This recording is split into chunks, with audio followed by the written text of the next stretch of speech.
예수님의 보혈이 뿌려진 자. 요한복음 19장 34절로 35절 말씀입니다. 그중 한 군인이 창으로 옆구리를 찌르니 곧 피와 물이 나오더라. 이를 본 자가 증언하였으니 그 증언이 참이라. 그가 자기의 말하는 것이 참인 줄 알고 너희로 믿게 하려 함이니라. 아멘. 오늘 설교하기 전에 귀한 십자가의 증인 한 분을 소개하고 간증을 먼저 듣는 시간을 갖고자 합니다. 우리 신지혜 집사님 나오실 때 우리 박수로 환영하실까요?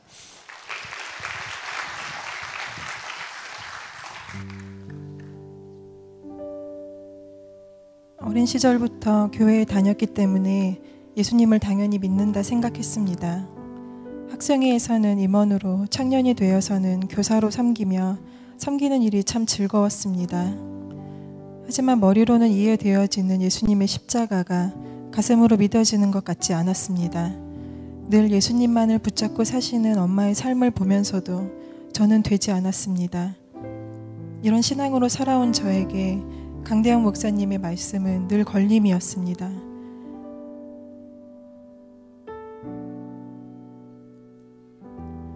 불안한 나의 신앙 상태를 마주해야 하는 두려움, 내가 회색 옷을 입은 교인은 아닌지, 내일 예수님이 나를 부르시면 주님 앞에 내가 설 수 있을지 늘 두려웠습니다. 수지선한 목자교회로 등록하고 예수님과 동행하며 사시는 목장 식구들의 모습을 보며 예수님이 주인 되신 삶이 더 간절해졌습니다. 제자훈련을 받으며 직장에서의 제 모습이 그리스도인으로서의 정체성이 없었다는 것을 깨닫게 되었고, 초등학교에 입학한 큰 아이에게 공부 욕심을 부리는 제 모습이 걸림이 되기 시작했습니다. 깨달음이 있고 받은 은혜가 많았지만 제 기대만큼 변화되는 것 같지 않아 답답했습니다. 그리고 제자훈련 도우미로 섬기게 되었습니다. 복음 인카운터를 앞두고 어느 날 아이에게 공부를 시키다 화를 참지 못하고 또다시 분노를 쏟아내게 되었습니다. 이런 저를 보며 제 자신에게 화가 났습니다. 분노가 내 깊은 곳에 늘 깔려있고 그것이 사랑하는 아이에게 흘러간다는 것이 죽을 만큼 괴로웠습니다. 또다시 변화되어지지 않는 제 모습이 이젠 절망스러웠습니다. 나는 도저히 죽어지지가 않는다고 아이를 끌어안고 목 놓아 울었습니다. 제자훈련 교재를 다시 읽기 시작했습니다. 도무지 안 됩니다라는 고백이 우리에게는 절망으로 느껴지지만 하나님은 이 고백을 기뻐하신다. 자기 자신에게 대해 절망할 때 비로소 나는 죽었습니다라는 십자가의 진리를 받아들일 수 있는 준비가 된 것이다. 교재의 모든 내용이 제게 하시는 말씀 같았고 눈물로 회개가 되어졌습니다. 그때부터 제 마음이 열린 것 같습니다. 다가오는 복음 인카운터가 더욱 기대되었습니다. 복음 인카운터 당일 말씀을 듣는 시간에 알 수 없는 정죄함이 내 속에 차올랐습니다. 죄로 살아왔던 삶에 대한 자책이었습니다. 기도 시간이 되어 예수님이 달리신 십자가 앞에 앉자 속에서부터 눈물이 터져 나왔습니다. 그 찢기고 피투성이 된 예수님을 쳐다볼 수가 없어서 눈을 감아버렸습니다. 예수님을 도저히 쳐다볼 수 없다고 발버둥을 쳤습니다. 죄 속에 묻혀 죄임을 깨닫지도 못하고 살았던 지난 삶이 떠오르며 예수님 앞에 앉아있는 제가 너무나도 경멸스러웠습니다. 예수님께 죄로 살고 있는 저를 보고 계시면서 어떻게 지금까지 기다리셨는지 물었습니다. 찬양과 기도가 뒤섞인 그 가운데에서도 제 속에서 선명하게 괜찮다라는 음성이 들려왔습니다. 처음 경험하는 살아계신 예수님의 음성에 감격해 말문이 막혔습니다. 그 순간 죄책감과 정죄함이 사라짐을 느꼈습니다. 예수님을 바라보라는 목사님의 말씀에 고개를 들었습니다. 갑자기 예수님의 십자가가 머리에서부터 물이 부어지듯 제게 부어지는 것 같았습니다. 예수님의 고통이 저의 고통이 된 것처럼 견딜 수 없을 만큼 마음이 아팠습니다. 고개를 드니 제가 그 십자가 위에 매달려 죽어 있음을 보았습니다. 내가 정말 예수님과 함께 죽었음에 대한 막연함이 사라지고 통곡이 터져 나왔습니다. 성찬으로 주님의 몸과 피를 받으며 그 앞에 서자 두 손이 떨리고 가슴이 뛰었습니다. 제가 주님 앞에 설 수 있는 것이, 주님의 몸과 피를 받을 수 있는 것이 너무나도 감격스러웠습니다. 성찬을 받자 예수님의 몸과 피가 나와 하나가 되어 내 몸이 되었음이 생각이 아니라 마음으로 믿어졌습니다. 예수님의 보혈의 피가 내 속에 흐르는 것 같았습니다. 저녁 기도 시간에 늘 사모하며 기도했던 방언의 은사를 받았습니다. 정말로 시퍼렇게 살아계신 예수님, 살아 운행하셔서 복음 인카운터 그 시간에 임재하시고 역사하고 계신 예수님을 만났습니다. 머리로만 이해되어지고 막연했던 예수님의 십자가는 저의 십자가가 되었습니다. 그동안에 저는 물질에 매여 있었고 아이들을 세상의 욕심만으로 키워왔고 저의 모든 관심을 아이들에게만 쏟으며 남편에게 사랑을 받으려고만 했고 사랑을 줄 줄을 몰랐습니다. 다투지 않으려 회피하기만 했고 남편 마음의 외로움을 외면했습니다. 물질을 내려놓으려, 아이들에게 욕심 부리지 않으려, 남편을 섬기려 아무리 노력해도 도저히 제 힘으로는 되지 않았습니다. 이 견고했던 진이 예수님의 십자가를 만난 이후 무너졌습니다.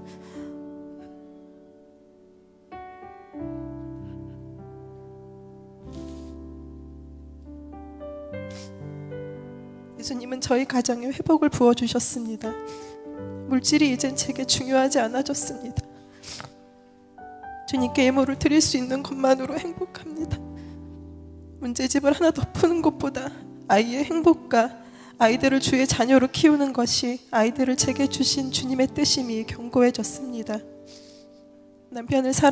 남편을 향한 사랑의 마음을 부어주셔서 남편에게 그동안의 제 모습에 대해 용서를 구하게 하셨습니다. 사랑하고 섬기는 아내로 저를 바꿔놓으셨습니다. 첫 가정 예배를 시작했습니다. 너무나 감격스러웠습니다. 아이들이 즐겁게 찬양과 율동을 합니다. 가장 기억에 남는 말씀을 나누는 큰 아이와 말씀을 읽겠다고 더듬거리는 둘째 아이가 너무 예쁩니다. 기도를 시작할 때는 아이들이 먼저 주여를 한번 외치자고 합니다. 주님의 은혜입니다. 남편과 기쁨으로 대화하며 예수님의 은혜를 나누게 되었습니다. 아무리 노력해도 제 힘으로는 되어지지 않던 기적 같은 삶으로 회복되었습니다. 나는 십자가에 죽었고 예수님께서 내 안에 다시 사셨습니다. 내가 그리스도와 함께 십자가에 못 박혔나니 그런즉 이제는 내가 사는 것이 아니요 오직 내 안에 그리스도께서 사시는 것이라 주의 보혈만을 의지합니다. 지금 이곳에 살아 역사하시는 예수님, 나의 왕 되신 주님께만 모든 영광과 찬양을 드립니다. 아멘.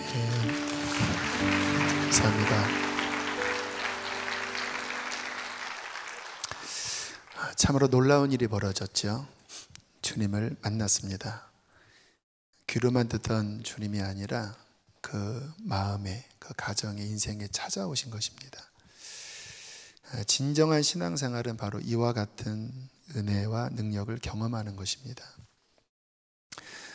제가 개척하고 지금까지 오면서 가장 중요하게 여겼던 것은 참 신앙은 무엇인가에 관한 것이었어요. 내 신앙은 진짜인가? 정말 구원받을 신앙인가? 이러한 질문을 받으면 솔직히 마음이 뜨끔해요. 왜냐하면 정말 확신 있는 믿음, 내면 깊은 데서부터 나 진짜 하나님 만났다고 고백하는 분들이 의외로 많지 않기 때문에 그렇습니다. 우리는 이 질문에 대하여 깊이 직면할 줄 알아야 합니다. 왜냐하면 주님께서 말씀을 하셨어요.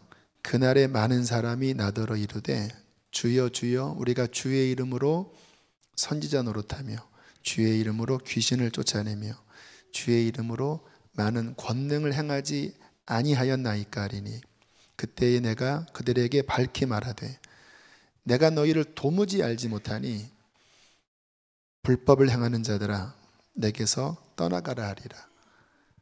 이 같은 일이 많다고 주님께서 경고하셨기 때문에 그래요. 오늘 주님께서 마지막 날에 주님 앞에 서서 버림받은 사람들의 행위를 보면 굉장히 충격적입니다. 주여 주여라고 불렀다고 말씀하셨죠. 그러니까 교회를 썬데이 크리스찬 정도로 다니는 게 아니라 열심히 다닌 겁니다. 이들은 하나님도 인정하고 예수님도 인정했어요.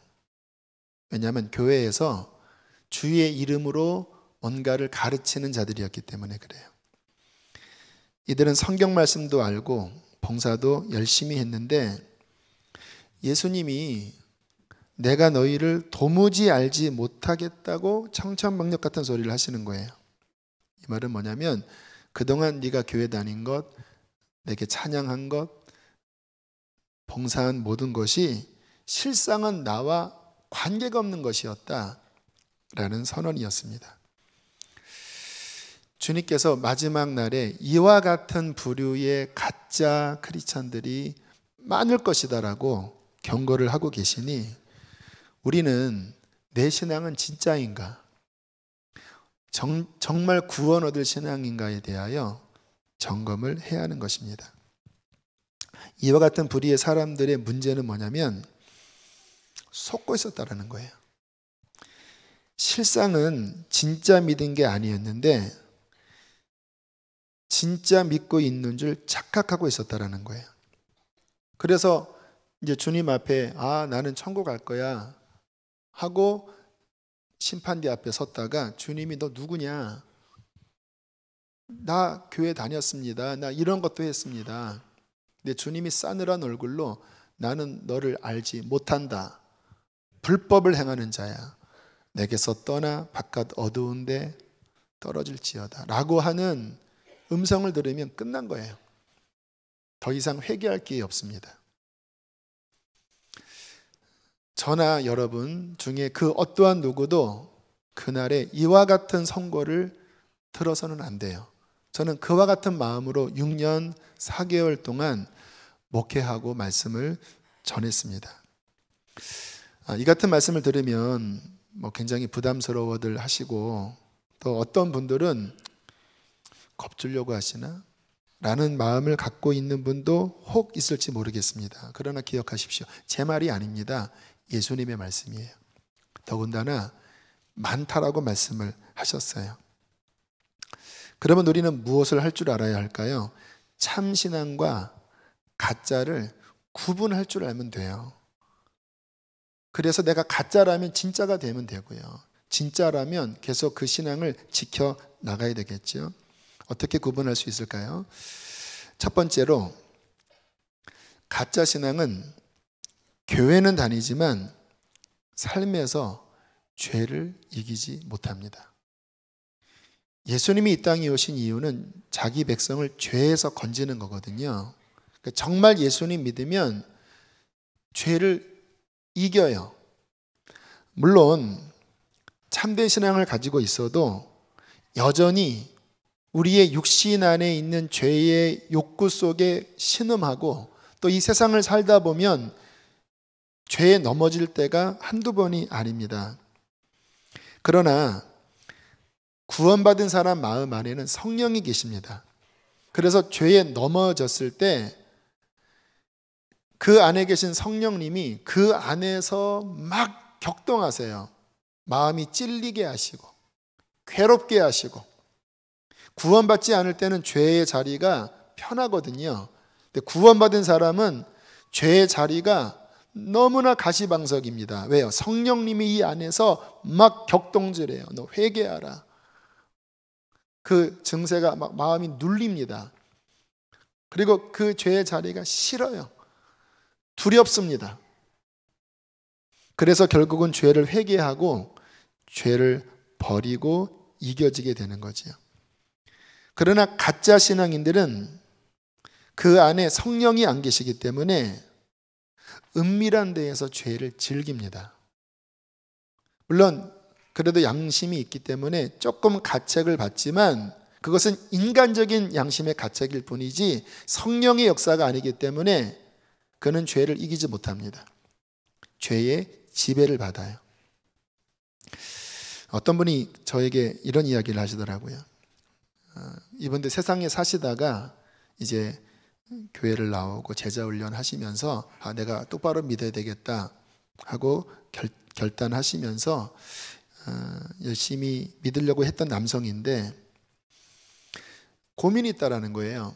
본인 직장 바로 직속 상관이 있는데 이분은 스스로 크리스찬이라고 이야기를 하고 특별 새벽 기도회가 되면 새벽 기도회도 나가는 정도래요. 보통 수준은 아니죠. 더군다나 선교할 때 단기 선교도 가는 분이래요. 그런데 직장에서 술 마시는 회식 자리를 이분이 앞장서서 주선하고 술을 좋아한대요. 그래서 술 안 마시면 막 핍박까지 한대요. 그런 모습 보면서 너무나 마음이 어렵다라는 거예요. 제가 그래서 그분한테 이렇게 얘기를 해주라 그랬어요. 부장님, 저희 교회 말씀에 의하면 부장님은 천국 못 갑니다. 이렇게 이야기를 하시라고. 그게 사실이니까. 왜냐하면 많은 사람들이 속고 있는 게 뭐냐면 그렇게 살아도 죄가 나를 지배해도 나는 크리스찬이야. 내 구원에는 문제가 없어 라고 속고 있는 거예요. 그러니까 그날에 많은 사람이 주님 앞에 이르러 괜찮은 줄 알았다가 결국 내가 너를 모른다라고 하는 이러한 엄청난 청천벽력과 같은 선고를 듣는 것이 아니겠습니까? 우리 자신의 신앙을 살펴보셔야 합니다. 나는 죄를 이기고 있습니까? 내 안에 성령이 계셔서 그 죄의 자리를 불편하게 만들고 계십니까? 두 번째 가짜 신앙의 특징은 하나님을 인격적으로 만나지 못했다는 거예요. 교회는 오래 다녔어요. 성경 말씀은 많이 들었습니다. 그런데 하나님이 그저 성경 속의 하나님이지 내가 만난 나의 하나님은 아니에요. 여러분, 신앙의 본질이 무엇입니까? 살아계신 하나님이잖아요. 성경 어디에 관념적인 하나님이 어디 있습니까? 창세기 1장부터 태초에 하나님이 천지 만물을 지으신 거예요. 성경 그 어느 누가 하나님을 인격적으로 안 만난 사람이 어디 있습니까? 아브라함, 이삭, 야곱, 요셉, 모세. 성경의 하나님의 사람들은 그 인생의 지식이 아니라 실제 살아계신 하나님을 만났어요.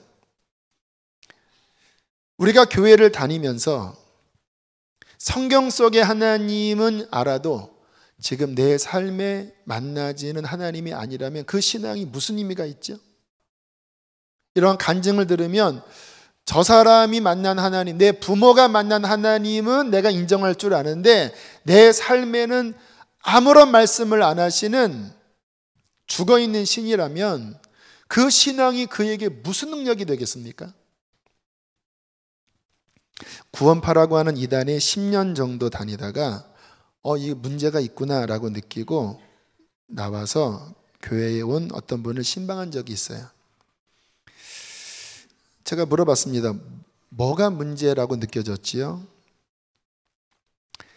죄가 이겨지지 않습니다. 본인이 직장 다니면서 그 남성들 세계에 있는 그 음란죄가 있잖아요. 이게 이겨지지 않는다라는 거예요. 그래서 그 구원파 교회의 지도자들에게 신앙 상담을 했더니 그냥 그들의 말은 그냥 예수님 믿으면 된다라고 이야기를 한대요. 이 구원파의 교리는 극단적인 신앙이에요. 그러니까 무조건 믿어라예요. 회개도 필요 없고 그냥 예수를 믿는다고 하면 과거, 현재, 미래의 모든 죄가 용서받았기 때문에 안심해라. 회개하는 것, 이거는 오히려 예수님의 믿음을 부정하는 결과밖에 아니다. 그래서 기존 교회에서 회개하면 그러니까 저기가 잘못됐다라고 그렇게 이야기를 하는 곳이래요. 죄가 안 이겨진대요. 제가 이렇게 질문했습니다. 성경의 하나님은 살아계신 하나님인데 만나셨나요? 그랬더니 좀 당황하시더라고요. 하나님 만났냐고요? 못 만났다고 해요. 그래서 성경을 보면 회개하고 예수를 믿으면 성령을 선물로 받는다고 했습니다. 구원파에서는 회개를 하지 않으니까 성령을 받지 못하는 것입니다. 형제님, 한번 회개해 보세요. 그리고 회개하면서 예수님을 믿으면 예수님을 만날 수 있게 될 것입니다.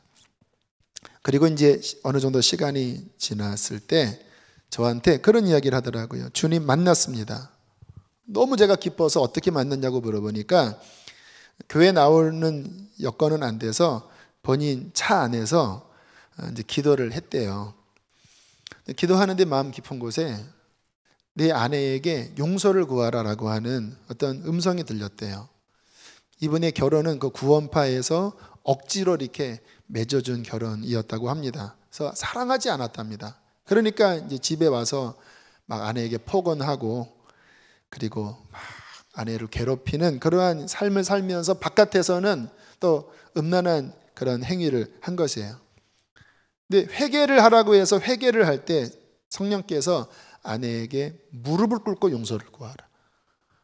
이분에게 이 음성은 정말 충격이었다고 합니다. 하지만 아내에게 생전 처음 무릎을 꿇고 용서를 구하면서 이분에게 성령이 임하신 거예요. 방언을 받으셨대요. 차 안에서 기도하다가 방언을 받아서 하나님과 교제하고 그러면서 이 형제의 삶이 변화가 일어났어요. 왜요? 살아계신 하나님 만났으니까. 여러분, 우리의 신앙은 죽은 하나님이 아니라 살아있는 하나님 만나는 것입니다. 복음은, 복된 소식은 그냥 관념이 아니라 정말로 살아계신 하나님 만나서 우리의 삶을 변화시키는 거예요. 저는 모태신앙도 아니고 나중에 교회를 다니다가 하나님을 만난 신앙인데 저는 제일 좋았던 게 하나님이 만나지는 거예요. 살아계신 주님이 제 인생에 찾아오셔서 그 영원하신 하나님이 제게 말씀을 하시는 거예요. 너 목사 되라.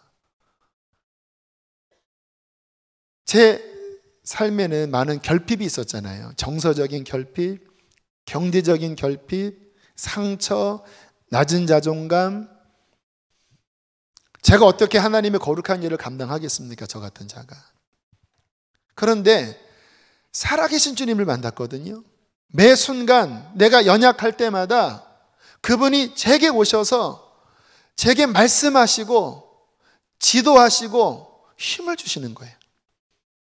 제 힘으로 넘을 수 없는 어떤 한계에 부딪힐 때마다 그 살아계신 하나님이 저를 만나시면서 그분이 그것을 돌파하게 하시고 이기게 하시는 거예요. 내 마음이 상처가 많고 결핍이 많고 그 빈 공간이 많을 때에 그 하나님이 아버지가 되어 주시어서 그 상처를 치료해 주시고 제 마음 깊은 곳에 세상이 줄 수 없는 만족을 주는 거예요. 얼마나 좋은지요. 여러분, 누군가를 만난다고 하는 것은요, 꼭 이렇게 물질적인 내 육체와 그 사람의 육체가 대면하는 것만이 만나는 게 아닙니다. 만났어도 마음이 통하지 않으면, 마음이 서로 연결되지 않으면 그게 무슨 만남입니까? 그냥 스쳐 지나가는 거지. 진짜 만남은 이 마음에서 서로 연결되는 거잖아요. 하나님을 만난다고 할 때 봤습니까? 혹시 귀에 들렸습니까? 아니에요. 그런 게 아니에요. 그런데 어떻게 만났다고 이야기를 하십니까? 영이신 하나님 그분이 우리의 마음 속에 만나질 때 그분의 성품이 느껴지는 거예요. 그분께서 말씀을 하시면요, 그분은 진짜 사랑이시고요, 그분이 말씀하시면 진짜 지혜고요. 제가 목사가 되는 게 제 삶의 가장 최적일 줄 저는 몰랐거든요. 근데 그분은 아셨던 거예요. 그분의 한 말씀 한 말씀은요, 내 인생에 가장 필요하고 가장 지혜롭고 내 삶의 기쁨이 되고 그 하나님의 사랑의 인격을 만난다고 하는 것이 얼마나 큰 축복인지, 저는 이것이 신앙생활에 가장 좋았습니다. 만약에 저 같은 성향의 사람이 하나님을 만나는 이 살아있는 신앙이 아니었다면 저는 교회를 100% 떠났을 것입니다. 제가 그동안 지내오면서 많은 시험들이 있었거든요. 만약에 하나님이 살아계신 분이 아니었다면 저 같은 성향은 싫으면 싫은 거예요. 이렇게 막 규율에 매이는 그런 스타일은 저는 아니고 좀 자유분방한 성향이 있거든요. 저는 교회 안 다녔을 겁니다. 그런데 하나님 그분은 살아계시기에, 그분이 저를 이끄셨기에 저는 지금 여기까지 왔고 또 모든 시험을 이길 수 있었습니다. 여러분, 우리의 신앙생활에 부족한 저처럼, 오늘 간증했던 집사님처럼 그 살아계신 하나님을 만나는 것, 그 살아계신 하나님을 통하여 내가 이길 수 없는 힘을 얻고 그 하나님의 생명의 능력으로 죄를 이기고 세상을 이기는 것, 이것이 신앙생활의 가장 중요한 부분이에요. 예수님께서 십자가에 달리사 다 이루었다 말씀하시고 우리를 구원하실 때 그 구원은 우리의 인생을 모든 연약함과 죄의 실패와 모든 한계에서 이기게 하시는 승리의 능력입니다. 그러려고 이 땅에서 십자가 지셨지. 도대체 교회는 백날 다니는데 내 감정 하나 이기지 못하고 내 가정의 어떠한 시험 하나 이기지 못하고 여전히 내 힘으로 살아가는 그 수준이라면 어떻게 그것이 복음입니까? 세상 종교만도 못하지요. 여러분이 믿는다고 하는 그 지식이 여러분의 삶에서 힘을 주지 못한다면 그게 어떻게 복된 소식입니까? 그냥 종교예요, 종교. 생명도 없고 능력도 없고 천국도 못 가게 하는. 우리가 예수 그리스도의 이 십자가를 만나서 내가 어디에서 어디로 변화되어지는지에 대한 개념이 분명해야, 아, 내가 지금 진짜 주님 만난 거구나, 나는 아직 주님 못 만난 거구나, 이것이 구분이 될 수 있습니다. 여러분, 우리가 죄인이라고 성경은 가르치고 있죠. 여러분, 우리는 뼛속 깊숙이 죄인입니다. 내 힘으로 어찌할 수 없는 죄의 본성을 가진 자들이에요. 그래서 우리는 마음에서부터 또 행동으로, 말로 온갖 죄를 지으며 살아요. 누군가 내 마음에 들지 않으면 속으로 얼마나 사람들을 죽입니까? 성경에 마음으로 미워하는 것, 마음의 살인도 살인이라고 말씀해요. 여러분, 얼마나 많이 죽였습니까? 음란함, 우리의 마음 깊은 곳에 얼마나 음란함이 많은지요. 특별히 이 세대 자체가 음란하기 때문에 그냥 음란에 거의 젖어 있어요. 혹시 나는 그래도 그런 짓 하지 않았습니다. 마음의 음욕을 품은 것도 간음이라고 말씀하잖아요. 입술의 비방, 여러분, 사람의 말은 칼과 같아요.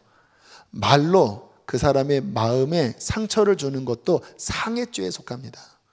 근데 우리가 얼마나 말로 누군가를 비방하고 험담하고 얼마나 찔렀나요? 그것도 사랑하는 내 아내를, 내 사랑하는 자식을 말로써 얼마나 찌르고 상처를 입혔습니까?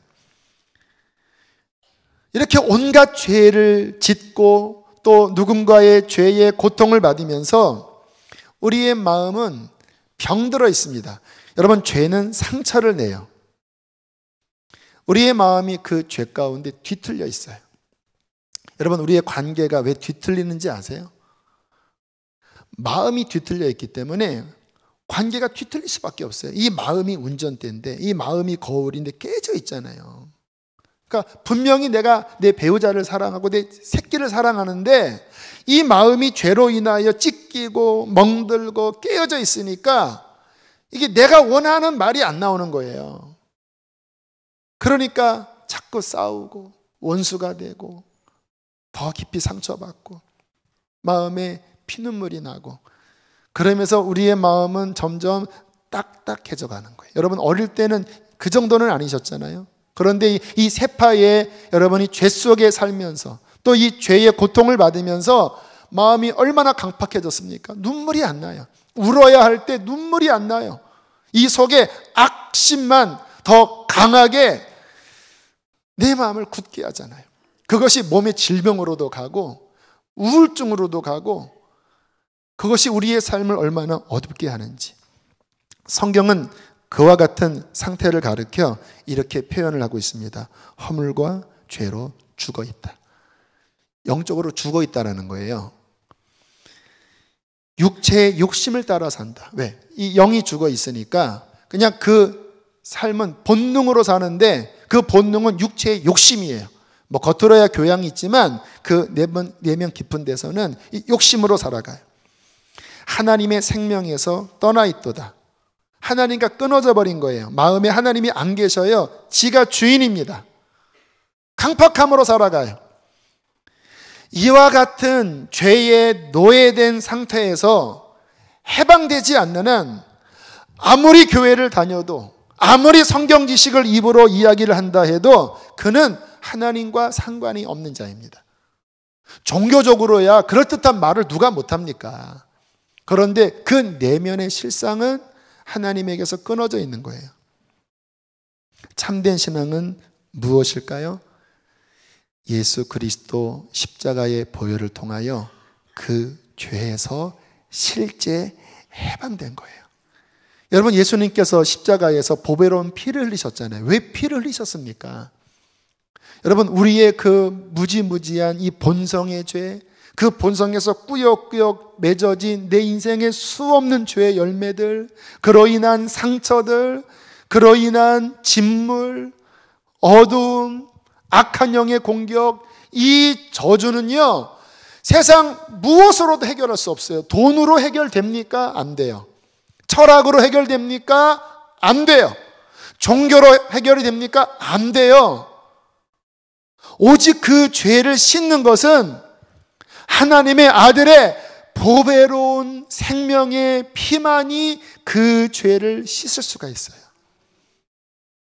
우리의 신앙의 핵심은 바로 이 예수님의 보혈이라고 제가 몇 주 전에 말씀을 드렸어요. 이 피는 하나님 아들의 피, 신적인 피예요. 더군다나 그 신이 인간이 되어 주셔서 일생 눈꼽만치의 죄도 없는 삶을 사셨다가 그 정결한 피, 그 의로운 피, 하나님의 능력의 피를 쏟으셔서 그 피로 우리의 무지무지한 죄를 씻어주신 거예요. 예수님을 믿는 것은 무엇입니까? 우리가 정말로 회개하고 그 피가 안에 뿌려지는 거예요. 그때 여러분, 성경을 보면요, 두 종류의 책이 있습니다. 하나는 생명록이고 하나는 행위록이에요. 요한계시록에 나오죠.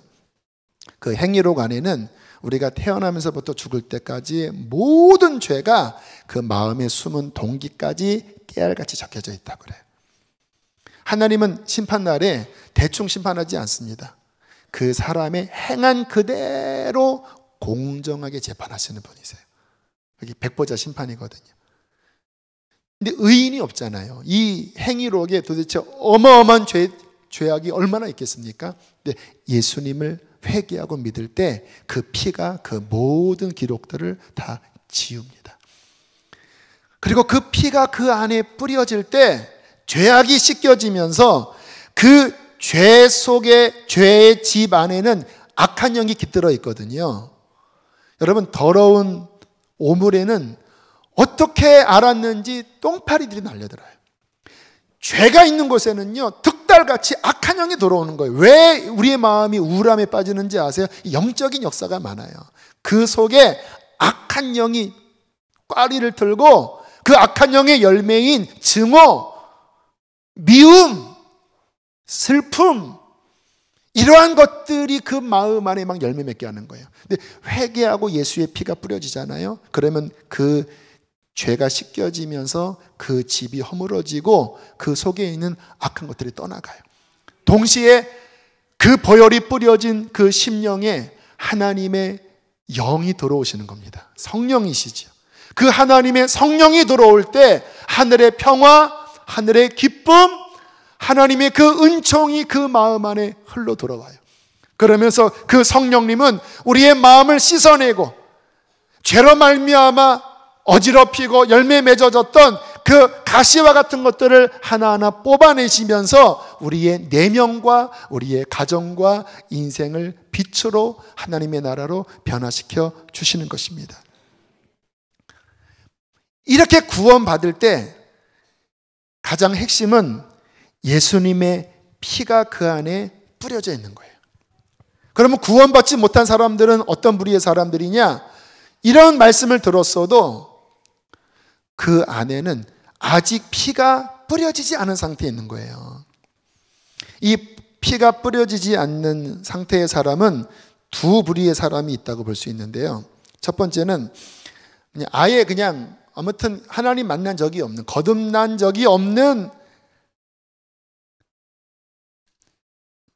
가짜 그리스도인, 거듭나지 않은 사람들. 나는 내 평생에 아직 그런 십자가를 실제 만나지 못했습니다. 그분은 구원받지 못한 상태에 있는 거예요. 목사님 말씀이 바로 저입니다. 그래요. 그런 분들은 어떻게 해야 되냐? 어렵지 않습니다. 그러한 자신을 솔직하게 인정하세요. 나는 아직 하나님 못 만났습니다. 나는 가짜입니다. 나는 내가 주인데요, 내 욕심에 이끌려서 나는 죄 가운데 산 사람입니다라고 솔직하게 인정하셔야 돼요. 가면을 쓰면 안 됩니다.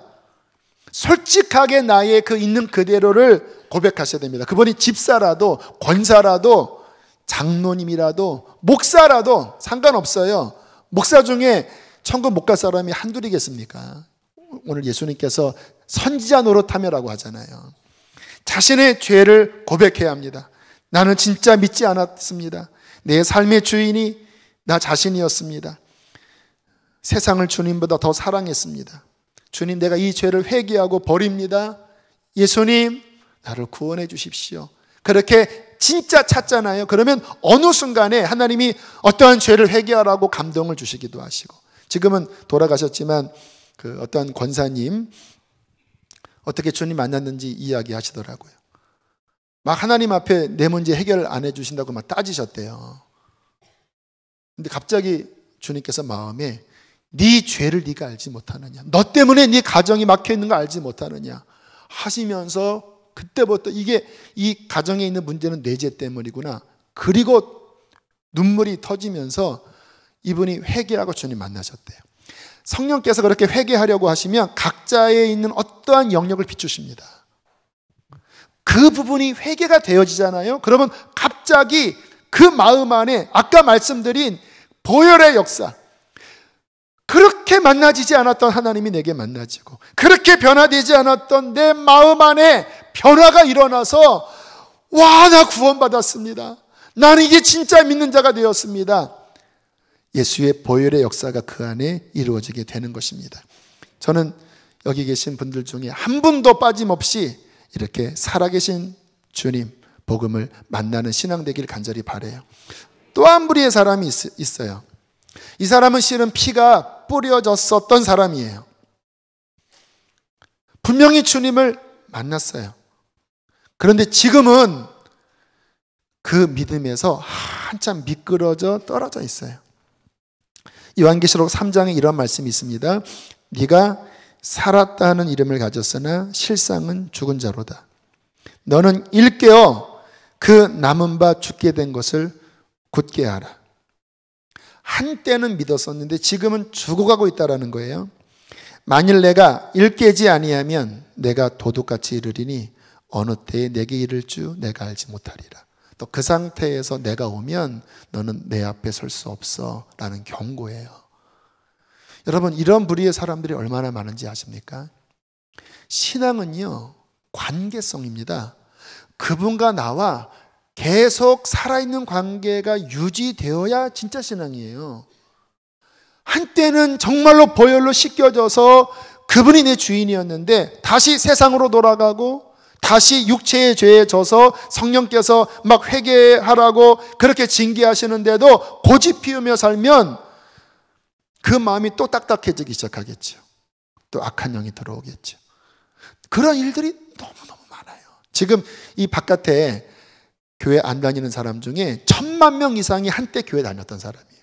그 가운데 적지 않은 수가 한때 십자가 만났던 사람이, 피가 뿌려졌었던 사람이에요. 근데 지금 교회 욕합니다. 하나님 안 믿는다고 그래요. 절까지 다녀요. 아마 인터넷 영상으로 예배드리는 사람 가운데도 그런 사람이 있을 수 있을 것이에요. 지난주에 이스라엘의 결혼 풍습에 대한 어떠한 말씀을 들으면서 아주 귀한 영적인 통찰력을 갖게 되었어요.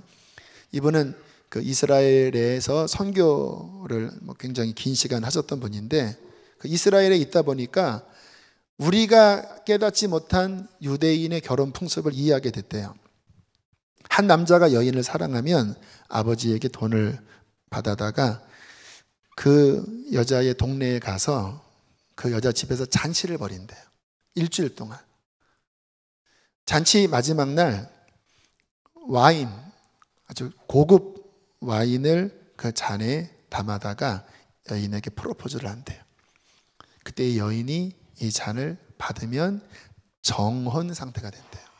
이거는 결혼과 법적으로 동일한 효력이 있지만 아직 완전히 결혼한 건 아니래요.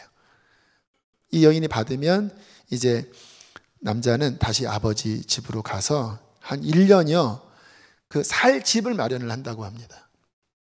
그러면 그 1년 동안 이 여인은 자신의 몸과 마음을 잘 단장을 한대요.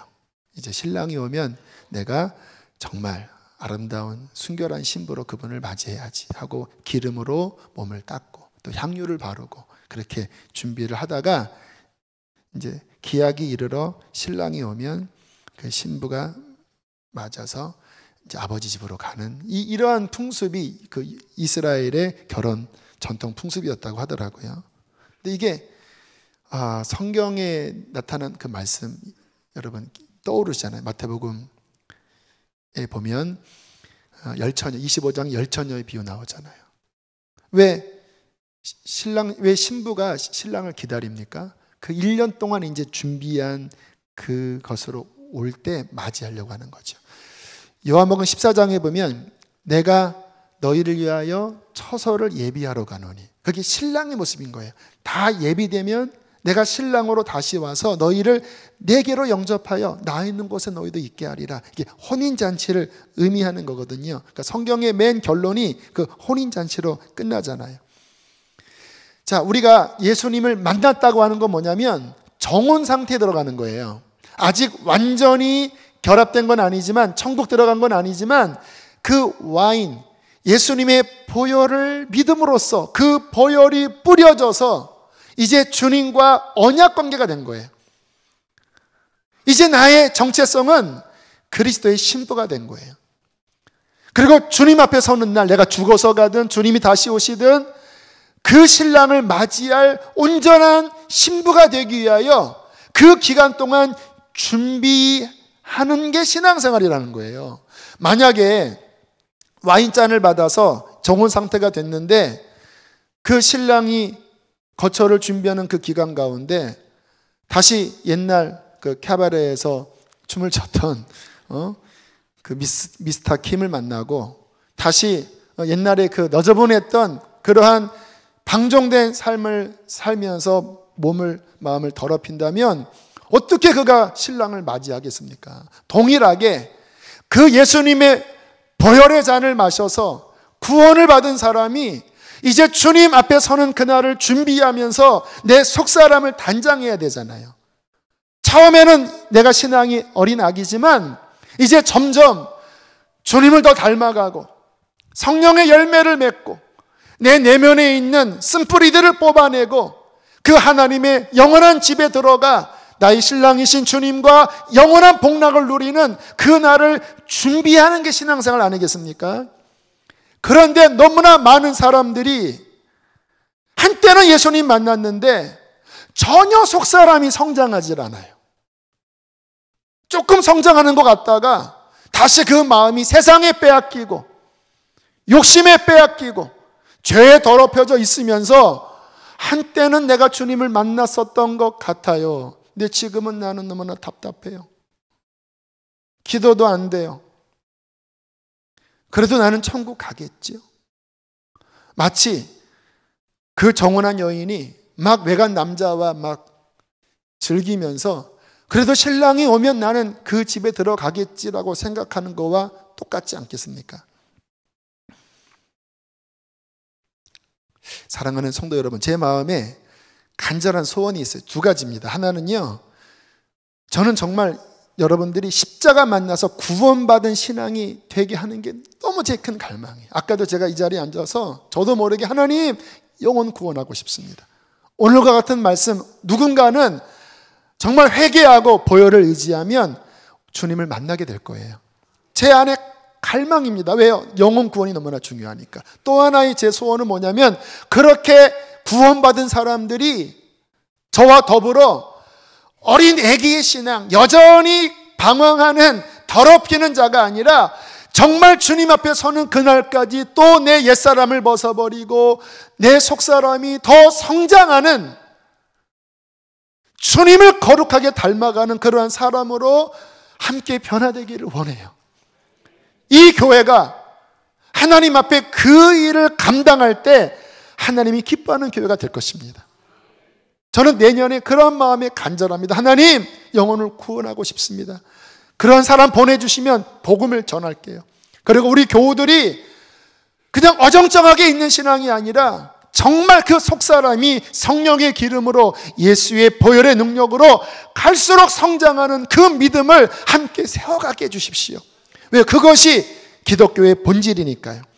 그러한 변화의 신앙이 있어서의 핵심이 예수님의 보혈이 뿌려지는 거예요. 지난 월요일 날 가정 예배를 드리면서 제가 우리 아이들에게 이런 질문을 했습니다. 얘들아, 만약에 우리에게 1분밖에 시간이 안 남았다고 생각하자. 비행기를 타다가 갑자기 비행기가 추락해. 이제 1분밖에 안 남았어. 또는 막 지진이 나서 이제 아파트가 무너지기 직전인데 한 1분밖에 남지 않았어. 그러면 너는 뭐를 하겠니? 그랬더니 한 30초는 한번 살아보려고 애를 쓰고 20초는 뭐 해보다가 마지막 한 10초는 기도하겠대요. 완전히 이게 신앙이 없어요. 제가 그래서 그랬죠. 아빠는 1분밖에 남지 않았다면 하나님 앞에 회개하면서 예수님의 보혈을 의지할 거예요. 예수님의 보혈밖에 우리의 죄를 덮을 수 있는 게 없어. 아빠는 보혈을 의지할 거예요. 그리고 보혈에 대한 찬양을 털어놓고 막 회개하면서 주님, 우리에게 주의 보혈을 덮어주세요. 우리 가정에 예수님의 피를 덮어주세요 하는데 성령의 은혜가 함께하는 거예요. 그러면서 제 마음에 이번 주일 다시 한번 보혈의 말씀을 전해야 되겠다. 구원받지 못한 사람, 영적으로 떨어진 사람 있을 텐데 그래, 부활로 넘어가지 말고 다시 이 보혈을 전해야 되겠다. 그리고 생각해 보니까 오늘 간증한 집사님 얼마 전에 이렇게 이야기 나눴는데 그래, 그 집사님을 간증자로 세워야 되겠다. 여러분, 우리가 변화되는 그 핵심은요, 오늘 말씀 그 십자가에서 옆구리에 창이 찔렸을 때 터져 나온 그 보혈, 하나님의 피, 정결한 피, 그 피만이 우리를 정결케 하고 우리의 속사람을 성장시킵니다. 히브리서 9장 14절, 영원하신 성령으로 말미암아 흠없는 자기를 하나님께 드린 그리스도의 피가 어찌 너희 양심을 죽은 행실에서 깨끗하게 하고 살아계신 하나님을 섬기게 하지 못하겠느냐. 우리 마음에 그 피의 뿌림을 받아 악한 양심으로부터 벗어나고 몸은 맑은 물로 씻음을 받았으니 참 마음과 온전한 믿음으로 하나님께 나아가자. 예수님의 피가 뿌려질 때 우리의 악한 양심, 죄에 더럽혀진 악한 양심, 우리의 죽은 행실들, 미움, 분노, 살인, 시기, 질투의 그 덕지덕지 또 우리를 누르는 그 죽은 행실들이 예수의 피가 뿌려질 때 씻어지게 될 것입니다. 우리의 마음에 뿌림을 받아 악한 양심으로부터 벗어나고 몸은 맑은 물로 씻음을 받았으니 참마음과 살아있는 온전한 믿음으로 하나님께 나아가자. 보혈이 뿌려지면 우리는 살아나요.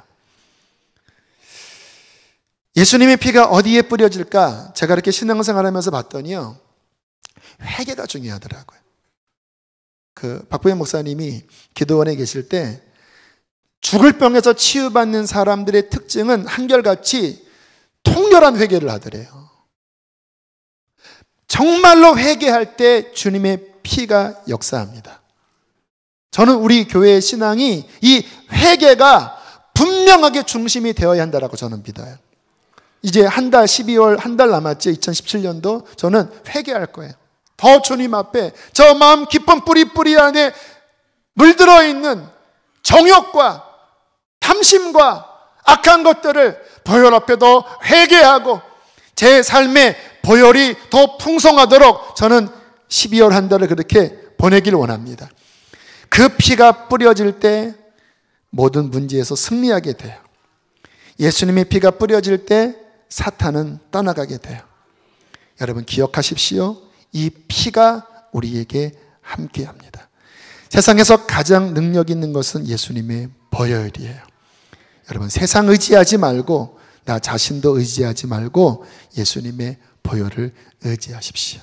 그 보혈이 우리를 치유하고 이 세상을 이길 힘을 주고 하나님 앞에 온전히 나아가게 하실 것입니다. 함께 우리 이 시간 찬양하겠습니다.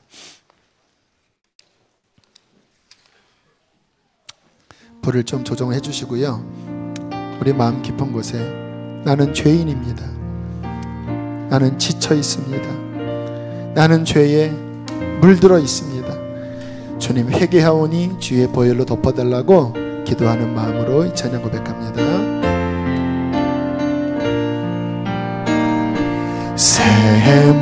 샘물과 같은 보혈은 주님의 피로다. 보혈의 죄를 씻으면 정하게 되겠네. 정하게 되겠네. 정하게 되겠네. 보혈의 죄를 씻으면 정하게 되겠네. 저도적 회개하고서 저도적 회개하고 보혈에 씻었네. 보혈에 씻어 저 도적 같은 이 몸도 저 도적 같은 이 몸도 죄 씻기 원하네. 회개하는 마음으로 고백합니다. 죄 씻기 원하네. 회개하는 마음으로 죄 씻기 원하네.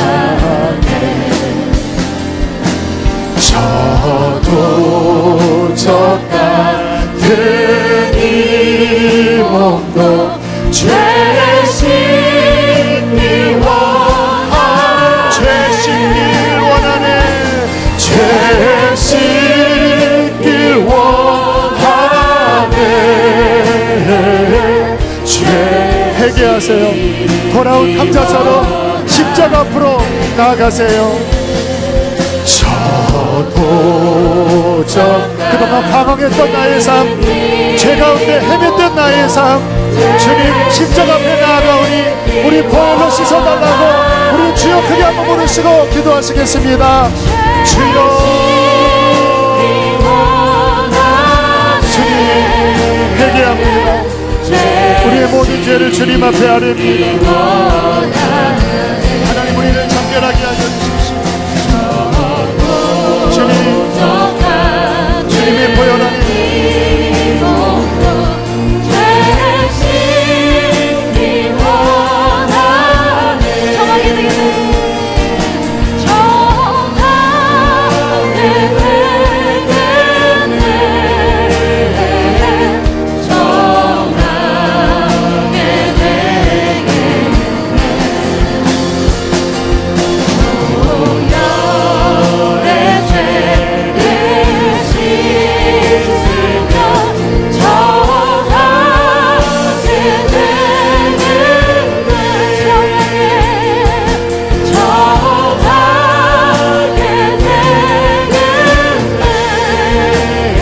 아버지 이름을 부르십시오. 하나님 아버지 이름을 부르세요. 예수님의 피는 자비한 조대입니다. 우리를 구원하기 원하십니다. 주의 이름을 부르십시오. 회개하세요. 더 회개하세요. 더 회개하세요. 나의 죄를 씻어달라고 고백하세요. 성령님께서 역사하여 주실 것이니라. 주님 우리 하나님 구원하여 주십시오. 어린 양의 피를 뿌려주십시오. 어린 양의 피를 뿌려주십시오. 죽었던 모든 양심에서 주님 우리가 살아나게 하여 주십시오. 하나님, 우리 하나님 주의 이름을 부릅니다. 주의 이름을 부릅니다. 좀 더 기도합니다. 좀 더 기도합니다. 주님 우리를 불쌍히 여겨 주십시오. 하나님 살아나게 원합니다. 하나님 기쁨을 되찾길 원합니다. 우리를 씻어주십시오. 보혈로 덮어주십시오. 예수의 이름으로 악한 것들은 떠나갈지어다. 악한 영들은 예수의 권세로 떠나갈지어다. 풀어질지어다. 풀어질지어다. 모든 고통은 예수의 이름으로 떠나갈지어다. 내가 나사렛 예수의 이름으로 명하노니 우리 마음을 묶고 있는 모든 악한 것은 예수의 권세로 떠나갈지어다. 우리가 회개하여 예수의 피를 뿌릴 때에 모든 음란함, 모든 미움, 살인, 슬픔, 우울, 모든 저주들은 다 떠나감을 선포하노라. 주님 이 시간 주의 피를 뿌려주십시오. 사랑하는 성도들을 자유케 하여 주시옵소서. 회복하여 주시옵소서. 질병이 떠나가게 하여 주시고 우리의 마음에 다시 하나님의 나라가 임하게 하여 주시옵소서. 보혈이 뿌려진 자가 될지어다. 모든 무너진 믿음이 다시 일어나게 하여 주시고 저 천성을 향하여 순결한 길을 걸어가는 거룩한 신부가 되어지게 하여 주십시오. 그래야 주 앞에 서는 그날 내가 너를 모른다 하시는 것이 아니라 잘하였도다 착하고 충성된 나의 종아, 주님의 사랑에 포옹을 받는 정결한 신부로 걸어가게 하여 주시옵소서. 주여 이 시간 성찬을 받습니다. 주님의 피가 더 우리 안에 새겨지게 하여 주시옵소서.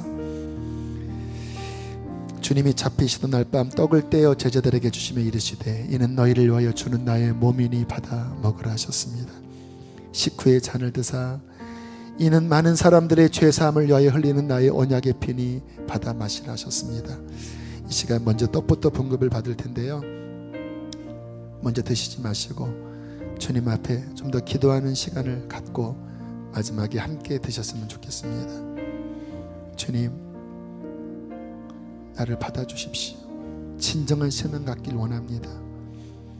영적으로 무너져 있는 분이 있다면 회복시켜달라고 기도하십시오. 그리고 솔직하게 주님 앞에 나의 실패와 나의 연약함들을 고백하세요. 주님은 그러한 것들 기뻐하십니다. 주님, 저도적 회개하고서 저도적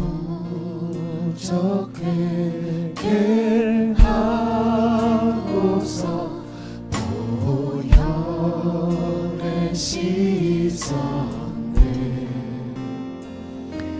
저도 저 같은 이 몸도 죄 씻기 원하네. 죄 씻기 원하네. 죄 씻기 원하네. 저도 저 같은 이 몸도 죄 씻기 원하네. 이후에 천국 올라가 이후에 천국 올라가 더 좋은 노래로 날 구속하신 은혜를 늘 찬송하겠네. 늘 찬송하겠네. 늘 찬송하겠네. 날 구속하신 은혜를 늘 찬송하겠네. 찬송하겠네. 늘 찬송하겠네.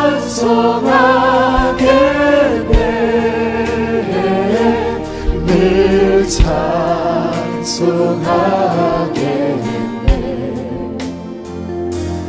날 구속하신 은혜를 늘 찬송하겠네.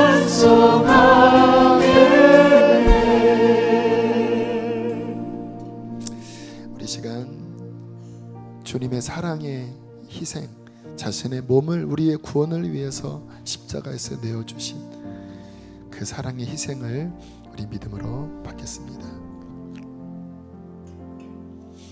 우리 이어서 포도주 잔도 분급을 받을 때에 보혈입니다.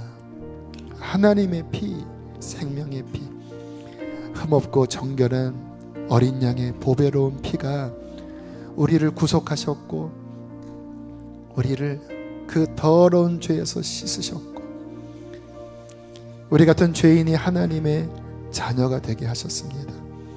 우리의 육신의 생명이 끝나는 그날 저 하늘나라로 영접할 자격은 오직 예수의 보혈입니다.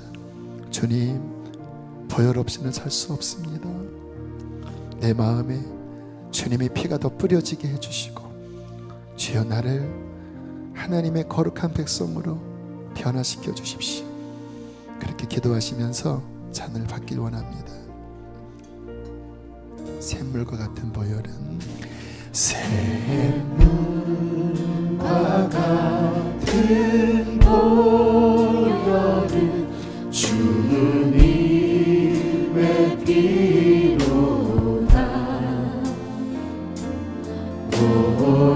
보혈의 죄를 씻으며 정하게 되겠네. 정하게 되겠네.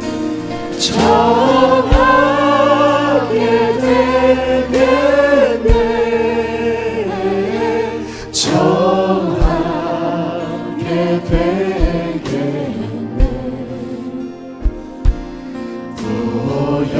보혈의 죄를 씻으며 정하게 되겠네. 정하게 되겠네.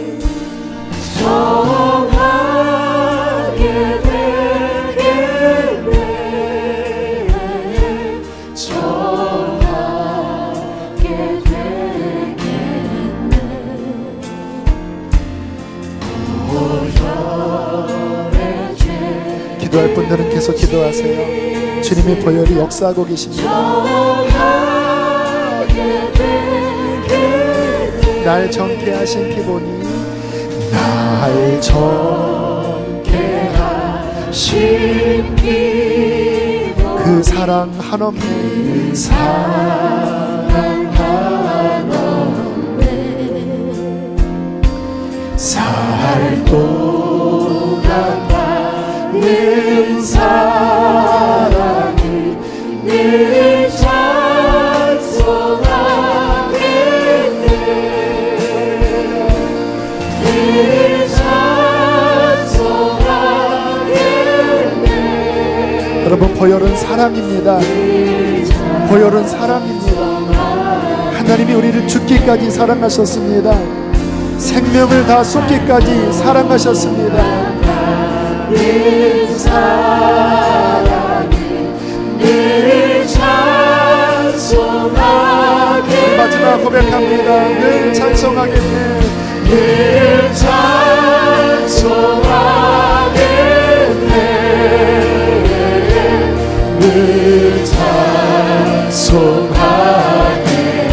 살 동안 받는 사랑을 살 동안 받는 사랑을 늘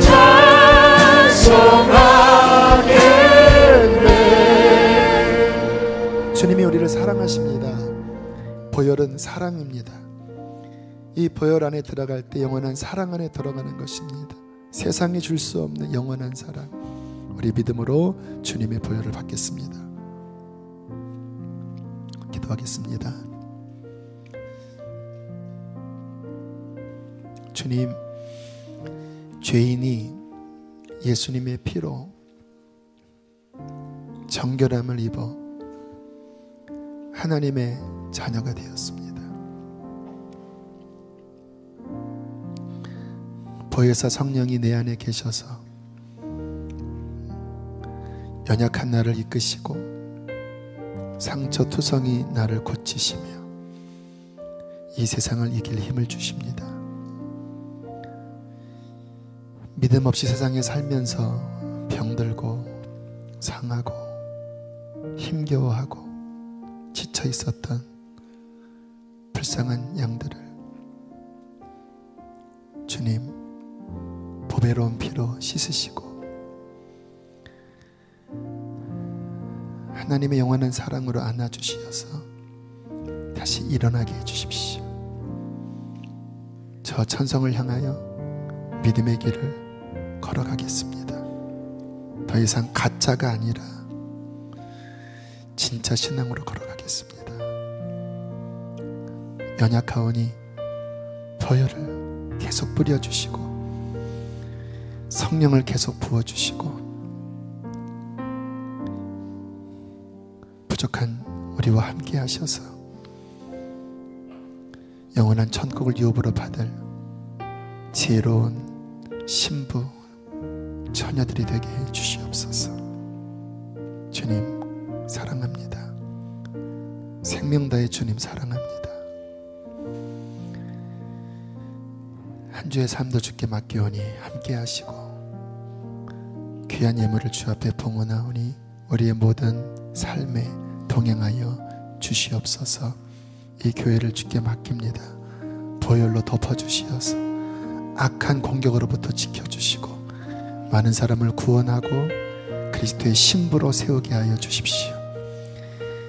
이제는 우리를 죄에서 건지신 예수 그리스도의 은혜와 하늘아버지의 그 크신 사랑과 성령의 교통하심이 보혈을 의지하고 돌아가는 사랑하는 성도들에게 저들의 가정에 영원토록 함께 하시기를 축원하옵나이다. 아멘.